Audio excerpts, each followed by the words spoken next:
私はまゆみです。まゆみです。私は日本人です。日本人です。Let's add more information about me. I'm a teacher. 先生。In writing, it seems to pronounce as せんせいせんせい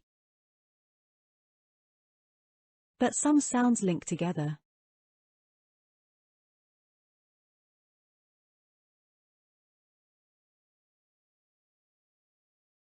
せん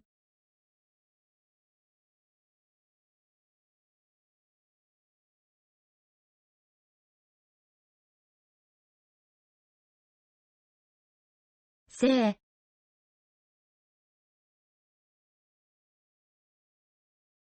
The pronunciation is like 先生先生 Here are some examples of occupations. 学生学生会社員会社員主婦主婦公務員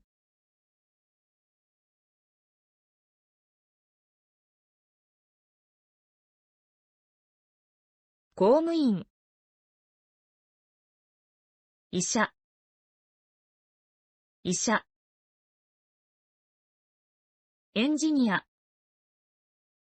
エンジニアプログラマープログラマー To talk about my occupation, I'm talking about myself, so, the topic is 私 and 先生 goes in Y. 私は先生です。私は先生です。先生です。is also okay.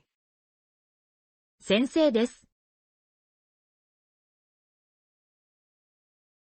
Can you tell me your occupation? 私はです。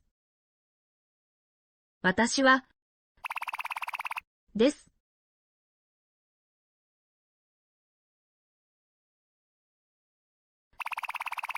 です。です。Let me introduce myself properly.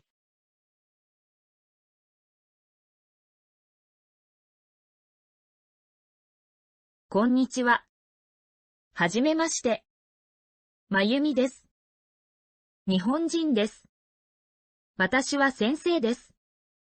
よろしくお願いします。Now, your turn to introduce yourself.